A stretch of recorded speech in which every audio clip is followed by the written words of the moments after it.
Mesdames et messieurs, bonsoir. Au sommet de l'actualité dans nos régions. Dialogue social et réglementation des faits religieux, voilà une thématique au cœur d'une concertation à Ouaïguia. Réunis autour de la table, élus locaux et leaders coutumiers religieux, c'est une rencontre d'échange assortie de plaidoyers en faveur de la cohésion sociale et le vivre ensemble au Burkina Faso. Des détails dans ce journal. Opération permis de conduire, c'est parti pour les inscriptions sur toute l'étendue du territoire national. Ce programme initié par le gouvernement burkinabé est une réponse à la demande sociale relative à l'amélioration de l'employabilité des jeunes en vue de leur insertion socio-professionnelle et surtout le renforcement de leur civisme en matière de sécurité routière. Des précisions dans un instant. Mesdames et messieurs, bonsoir. Merci de nous suivre.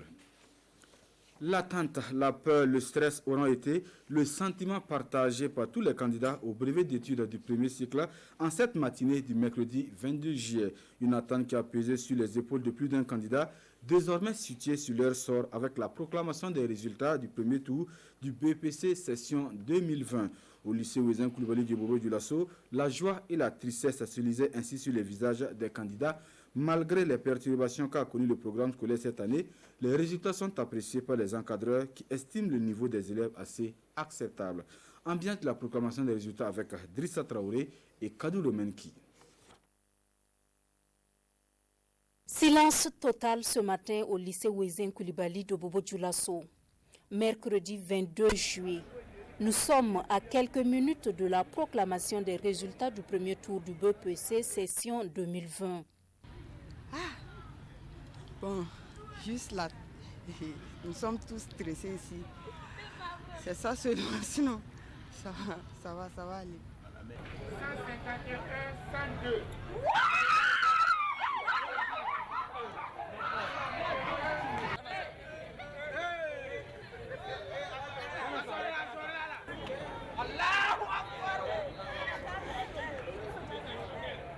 Ici, au jury numéro 6, 117 candidats sont admis pour ce premier tour.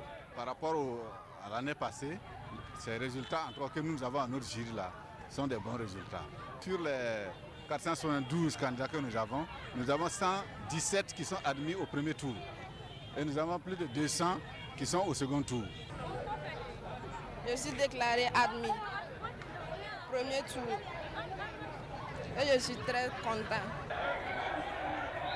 Des pleurs, il y en a eu également à cette proclamation des résultats.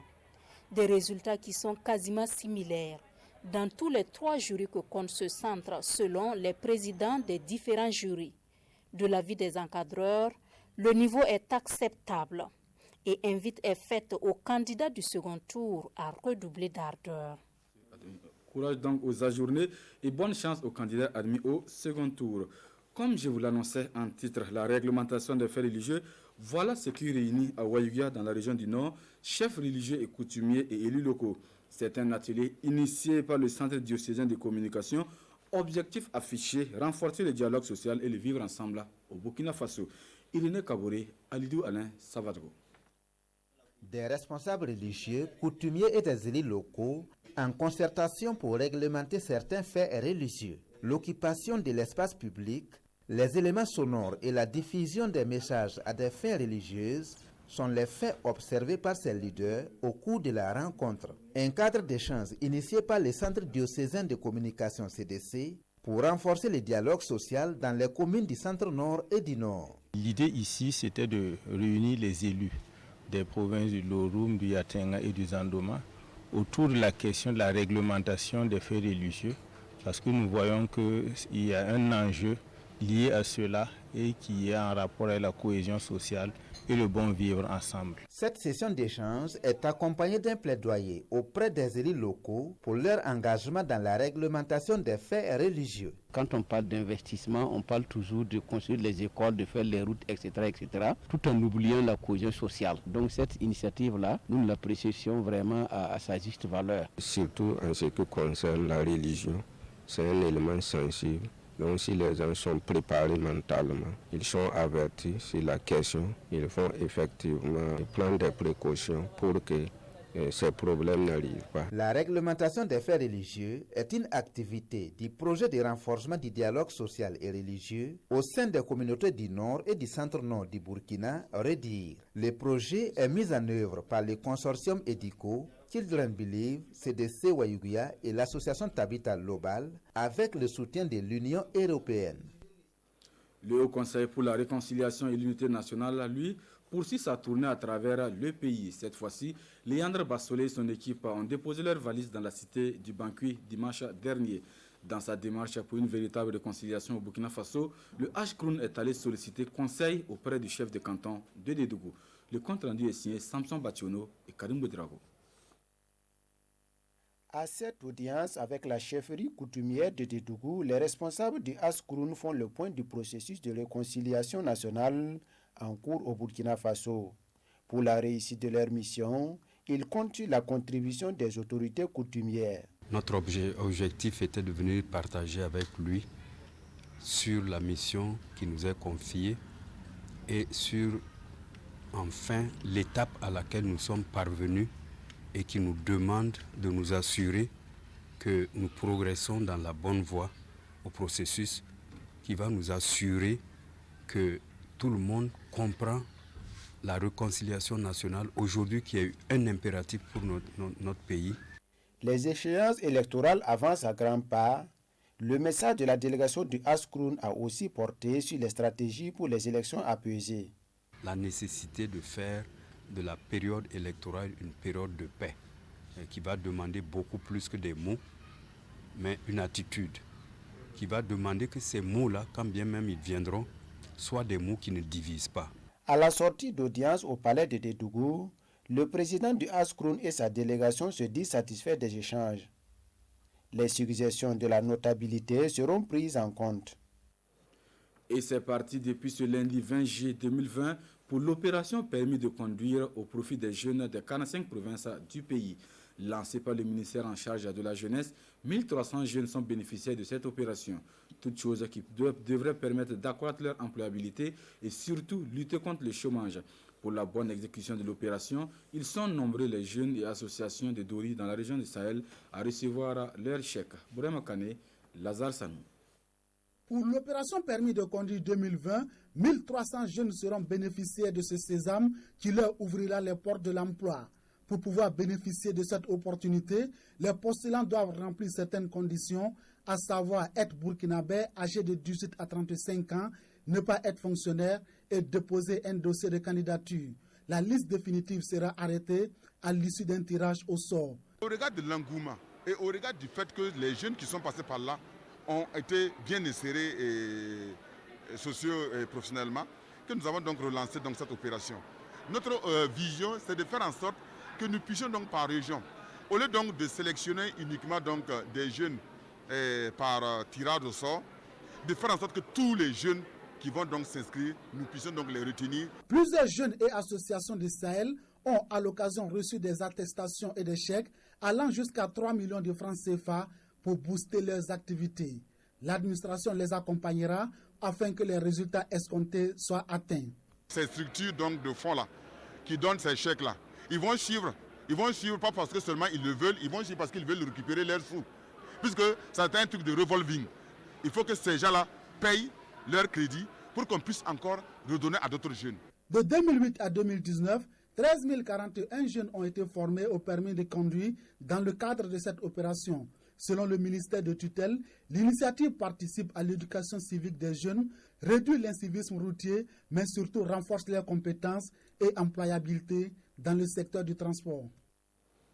De la région du Sahel, cap à présent dans le sud-ouest où le conseil régional fait don de matériel informatique aux forces de défense et de sécurité. Un soutien traduit à travers la remise de 6 ordinateurs au FDS en accompagnement de leur mission de protection des populations de la région. On en sait davantage avec Elvis Tuna et Romuald Patrice Toé. Le Conseil régional du Sud-Ouest manifeste ici son engagement auprès des forces de défense et de sécurité de la région du Sud-Ouest.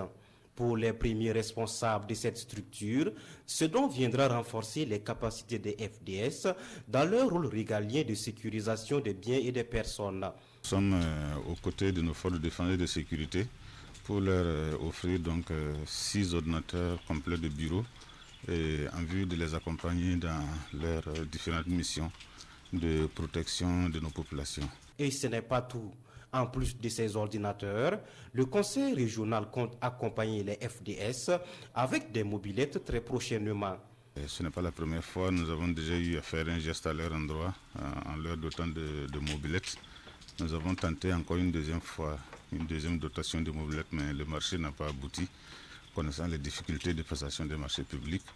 Donc, quand cela ne tient, ce n'est que partie remise, ça va revenir encore d'ici la fin de l'année. En plus des forces de défense et de sécurité, les conseillers régionaux du Sud-Ouest entendent poursuivre leur action de soutien au profit d'autres structures publiques de la région.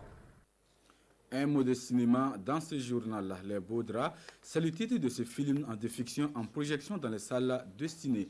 Porté à l'écran par un jeune réalisateur burkinabé, Aïwetiogui Baloura, ce film d'une trentaine de minutes traite de la maltraitance des enfants mineurs et du mariage forcé des jeunes filles à la fleur de l'âge. Des réalités africaines qui doivent désormais disparaître selon le réalisateur. Le résumé de ce film, c'est avec Rasmane Zindi et Olopoda. Pourquoi toi-même tu veux marier ta fille à la fleur de l'âge? Pourquoi? Les Beaux Draps, c'est le tout premier court-métrage du réalisateur Aïwetiogui Baloura. Un film de fiction qui met à nu les tares de la société africaine. La maltraitance des enfants mineurs et le mariage forcé sont des pratiques néfastes dénoncées par le jeune réalisateur. Le film traduit un mariage précoce et forcé d'une jeune fille, et la famille élargie, comme on le voit en Afrique, a trouvé que ce n'est même pas un problème qu'elle ait échoué. Dans la même famille, on va voir qu'une femme est sortie après la mort de son mari, laisser son enfant qui a subi vraiment une maltraitance, une violence. Regardez ce qu'il a fait à mon fils. Landry, c'est pas vrai. Fais pardon, madame. Je vais regarder avec lui au-dedans. Pour une première projection en salle, l'œuvre cinématographique de Baloura semble séduit par la pertinence des sujets traités, des réalités africaines qui n'ont plus leur place dans ce 21e siècle. Le travail a été présenté et aimé par le public.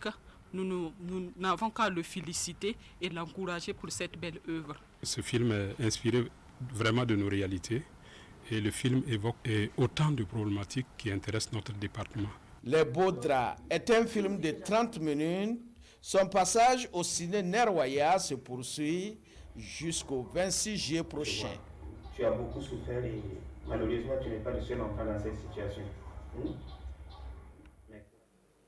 Et on s'arrête là pour cette édition du 19h sur la télévision du Burkina. Merci de nous avoir suivis. Nathalie Kaboré vous retrouve dans quelques instants pour le 20h. Bonne suite de programme.